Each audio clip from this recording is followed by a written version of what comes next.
इससे पहले कि हम भागवतम की चर्चा को शुरू करें, एक बहुत छोटी सी बात कहना चाहेंगे। कौन सी भक्ति करें? भक्ति के बहुत सारे साधन हैं और यही प्रश्न महाप्रभु से पूछा गया था कि कौन सा साधन सर्वश्रेष्ठ है, सार्वभौम भट्टाचार्य जी के द्वारा। भाई देखिए, पहले समझ लेना पड़ेगा कि भक्ति हम जो कर रहे हैं, साधना भक्ति, उसका उद्देश्य क्या है। हम भगवान को स्फुरित अपने हृदय में कराना चाहते हैं। सीधी बात है, भगवान हमारे हृदय में हमेशा दिखे, मिनिमम सामने तो दिखे लेकिन हृदय में दिखे।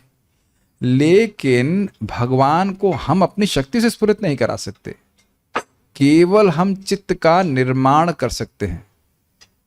चित्त की सफाई कर दें, साफ हो जाए तो भगवान आकर के हमेशा बैठे रहेंगे। गंदे स्थान में तो अच्छा व्यक्ति नहीं बैठेगा।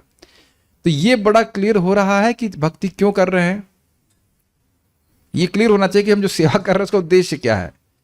उद्देश्य है कि हमारा चित्त निर्मल हो जाए कि भगवान हमेशा वहां पे रहे। तो अब आप ये समझ लीजिए कि चित्त का निर्माण, चित्त पे सीधा प्रभाव सबसे ज्यादा होता है श्रवण के द्वारा। ये समझ लीजिए। किसका श्रवण? नाम, रूप, गुण आदि सबका भगवान का श्रवण करना। यही बात रूप गोस्वामी जी बोले हैं। तो उसमें भी सर्वश्रेष्ठ है भगवान के नाम का संकीर्तन करना।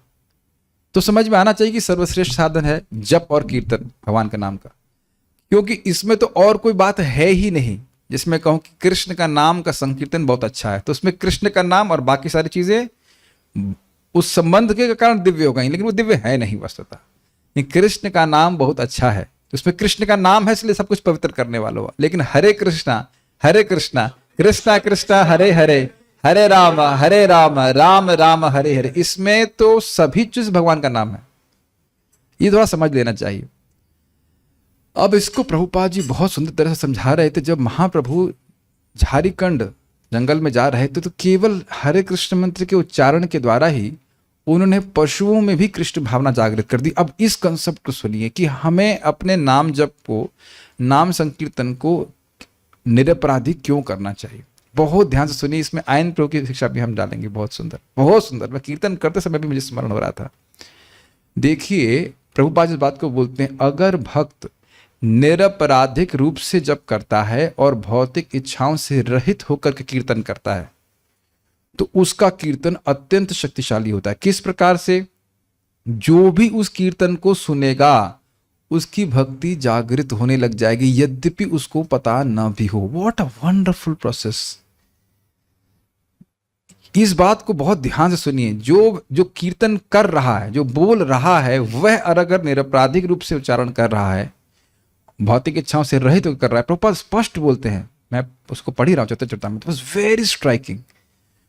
तो यह पेड़ पौधे तक की भक्ति बढ़ने लगती है। वो तो जीव उसमें भी है ना। तो इंसानों का तो कहना का, यद्यपि वह नहीं जानते कि वहां हो क्या रहा है। जैसे मैं स्मरण आ रहा है, मैं बाली गया था तो वहां पे हम लोग हरे कृष्णा पिकनिक कर रहे थे, नाम चपर रिट्रीट टाइप की। पहली हम लोग शायद किए थे, उससे पहले किए नहीं वो लोग कभी कुछ। तो ऐसे 2-4-5 घंटे के लिए गए तो वहां भक्त लोग कीर्तन कर रहे हैं, बड़े भाव से, बड़े अच्छी तरह से कीर्तन कर रहे हैं। तो एक व्यक्ति सिगरेट पी रहा था, उधर से देख रहा था क्या चल रहा है, और उसको नहीं मालूम चल रहा है, लेकिन वहीं से उसकी भक्ति जागृत होने लगी। तो आयन प्रभु बड़ा सुंदर कहते थे कि व्यक्ति निरपराधिक कीर्तन भले न कर सके लेकिन सुन सकता है। अभी समझ में आया? भाई हो सकता है कि व्यक्ति बहुत पापी हो, लेकिन भगवान का नाम उच्चारण अगर भक्त लोग कर रहे हैं, अच्छी साधना करते हैं, सदाचार है उनके जीवन में, तो उस कीर्तन का अधिक प्रभाव होता है। तो वह सुन तो सकता है ना। और इसी को प्रभुपाद जी सत्यापित कर रहे हैं एक जगह अन्यत्र कि 16 माला का जप करने वाला व्यक्ति 4 नियम का पालन कर रहा है, is a pure devotee in the sense, नियमों का पालन कर रहा है, उसके कीर्तन का कहीं भी प्रभाव होगा, चाहे आप कथा बोलिए चाहे कीर्तन बोलिए। Is very very inspirational. तो ये हमको समझना होगा कि हमारे चित्त पे तुरंत प्रभाव किस चीज का होता है? श्रवण का। जैसे कल आज सुबह भक्त बोल रहे थे कि हम 4 से 7 बजे तक सेवा ले लेते हैं, तो आप जानते हैं कि मुझे गुस्सा आ गया था। आप जानते हैं स्वाभाविक कि मुझे गुस्सा आ जाएगा। अब उस वक्त में जब गुस्सा हो गया था तो ये समझ में आया था आप लोग को गुस्सा हो गया था। मैं कैसे पता चला था कि मैं प्रशांतम नहीं था मेरे केवल टोन चेंज हो गया था, मैं गुस्से में कुछ बोल दिया था, फिर चला गया था। बाद में सोचा मैं डांटना तो नहीं चाहिए, तो पूछेंगे नहीं तो किससे पूछेंगे वैसे। लेकिन आपने ये देखा था कि जैसे ही मैंने कुछ बोला गुस्से में, उसका चित्त पे आप पे भी प्रभाव पड़ा था, जिसने भी मैं सुना था इमीडिएटली। ये होता है कि नहीं होता? सुनाई पड़ रहा है कुछ कि नहीं? जैसे ही सुनते हैं चित्त पे तुरंत प्रभाव पड़ता है। कुछ नहीं होता है जैसे हम सुनते हैं, ऐसा और किसी चीज से नहीं होता। हम यह भी सुनते हैं कि खाने का प्रभाव चित्त पे होता है, लेकिन तुरंत अनुभव नहीं होता है। मान लीजिए इस समय आप कुछ भोग खा लीजिए, वेजिटेरियन चीज खा रहे हैं, प्रसाद नहीं है, वह भी तुरंत नहीं महसूस होता है। मान लो वो चीज ऑफर्ड नहीं थी तो तुरंत नहीं मालूम चलता है, लेकिन शब्द का प्रभाव तुरंत होता है। तो ऐसी भक्ति करने पे बल देना चाहिए जो हमारे चित्त को तुरंत प्रभावित करे। ये निर्णय करिए। देखिए, मेरे समझने का प्रयास कीजिए, मैं लोगों को ट्रेनिंग कैसे देता हूं। मैं ये नहीं कहता हूं कि क्या नाम है शिवम प्रभु इधर बैठ जाना, हिलना मत, वहां क्यों बैठो, ये मैं सिखाता हूं। Does that make sense? ताकि मैं चला भी जाऊं तो भी आपको पता है कि आप वहां क्यों बैठे हैं, यहां पे क्यों बैठने के लिए कहा गया। Does that make sense? क्योंकि जब तक खुद का विवेक व्यक्ति का नहीं जागृत होगा, ब्रह्मा जी आकर भी उपदेश देंगे उसको समझ में नहीं आएगा। हम सहायता कर रहे हैं लोगों की विवेक को स्वयं जागृत करने के लिए कि हमारे लिए क्या महत्वपूर्ण। Does that make sense? मैं कोई डांटना मेरा उद्देश्य नहीं रहता कि मैं डांटता रहूं। स्वयं विवेक अगर जागृत हो जाए कि भक्ति का उद्देश्य क्या है, चित्त का निर्माण, और चित्त का निर्माण सबसे अधिक कैसे होता है? श्रवण कीर्तन के द्वारा। श्रवण कीर्तन ने जले को ऐसे इंसान। आज यही बात मैं सोच रहा था, सुबह भी जप करते समय भी आ रही थी बात मन में कि बार बार आप हरे कृष्ण बोल रहे हैं, सुन रहे हैं, इधर ही आपकी भक्ति का बीज यहीं पड़ा हुआ है और यहीं से टिक टिक टिक टिक टिक टिक टिक धीरे धीरे करके पड़ता जाता है। लोग बार ये प्रश्न करते हैं, श्रद्धा का विकास कैसे हो, तुलसी का पौधा कैसे बढ़े? जल देके। सिंपल है ना, सिंपल। खाद पानी दीजिए और बढ़ता चला जाएगा, और कुछ करना थोड़ी ना है। और कुछ करते हैं, जरा आप विचार कीजिए इसी पे।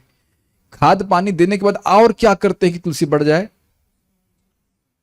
कुछ नहीं करते, और क्या करेंगे बताइए? सूरज की रोशनी तो मिल ही रही है, धूप जल पानी दीजिए, अपने आप बढ़ता चला जाएगा। नहीं देंगे सूख जाएगा। बहुत सिंपल है। तो सबसे महत्वपूर्ण, आप श्रीमद् भागवत में देखेंगे किसी भक्ति के अंग का नहीं वर्णन बार बार, बारंबार श्रवण कीर्तन स्मरण, श्रवण कीर्तन स्मरण, श्रवण कीर्तन स्मरण पे ही बल दिया जा रहा है। तो आप अपना जीवन सेट करें इस प्रकार से, सभी भक्तों से सेट करें कि भाई सुबह हमें एक्सक्लूसिवली जप करने को मिल जाए, शाम को कीर्तन कथा करने को मिल जाए, दिन में आप जो भी सेवा करना चाहते हैं करें। तो आप बहुत प्रसन्न रहेंगे। आप देखिएगा कि आप बहुत प्रसन्न रहेंगे। और नहीं तो वही सेवा, प्रभुपाद जी बोल रहे हैं कि अगर तुम श्रवण कीर्तन नहीं करोगे तो वही श्री विग्रह गल का गृह बन जाएंगे। गल का गृह समझ रहे हैं? बोले हैं प्रभुपाद जी की, यू विल थिंक, तुम सोचोगे इस बुढ़े ने, प्रभुपाद ऐसे बोले, इस बुढ़े ने हमारे सर पे क्या बोझा दे दिया। प्रभुपाद ऐसे बोले, अपने लिए बोल रहे हैं। अगर आपको विश्वास रहेगा कि नहीं साक्षात कृष्ण है तो आप उत्साह से करेंगे। Make sense? तो ये प्रभुपाद बड़ा स्पष्ट बोले, सारा कुछ श्रवण ही श्रवण है। श्रवण सब चीज का आधार है, भौतिक जीवन में भी, आध्यात्मिक जीवन में। ठीक है? So start our class.